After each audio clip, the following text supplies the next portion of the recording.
Alors que faire pour faire face aux défis climatiques et environnementaux en général, pour maîtriser la révolution informatique et en particulier l'intelligence artificielle, et pour réduire les inégalités, et tout particulièrement les inégalités d'accès pour chacun, donc comment viser l'égalité d'accès pour chacun aux usages les plus riches à ses yeux du temps. Voilà. Alors,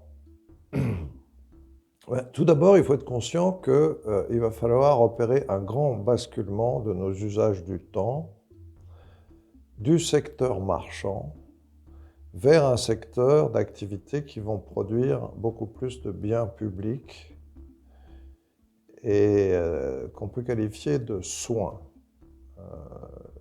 à la nature, à travers la fabrication d'artefacts beaucoup plus respectueux de la nature, et surtout minimisant leurs déchets dans la nature, et aux soins des autres. Il va falloir énormément de formation, et puis la population vieillit. Et puis les enfants méritent probablement plus de soins, justement pour les protéger des écrans, ce qui est quand même fondamentalement la responsabilité des parents. Parce que les destructions ou modifications cognitives des jeunes enfants, c'est la seule chose qui soit irréversible. Je pense qu'il n'y a pas beaucoup d'irréversibles. En revanche, dans le domaine de notre rapport à la nature, on est en train de franchir quantité de seuils d'irréversibilité.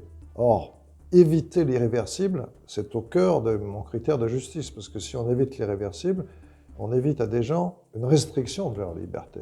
Alors, donc, premièrement, il faut faire basculer des activités, donc des emplois, donc du temps passé, des activités marchandes d'aujourd'hui, vers des activités du soin, de la nature des autres. Et les activités du soin, on ne peut pas les confier au secteur marchand motivé par le profit, parce que la relation y est essentielle. Donc il faut que ce secteur soit un secteur soit public, soit, disons, collectif ou géré par des ONG, mais non-profit. Bon. Ça, c'est un premier grand basculement à opérer. Il faut permettre... Alors, ce que j'affirme, c'est qu'il va falloir travailler plus. C'est-à-dire que la tendance séculaire qui a divisé par 2 le temps de travail travaillé par habitant entre 1920 et 2020, ça va s'arrêter. La croissance du temps libre doit s'arrêter compte tenu de tout ce que nous avons à faire.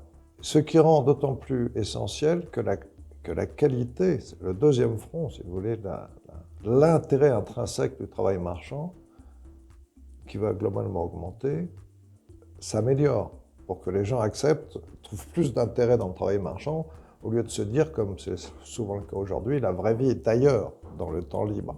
Bon.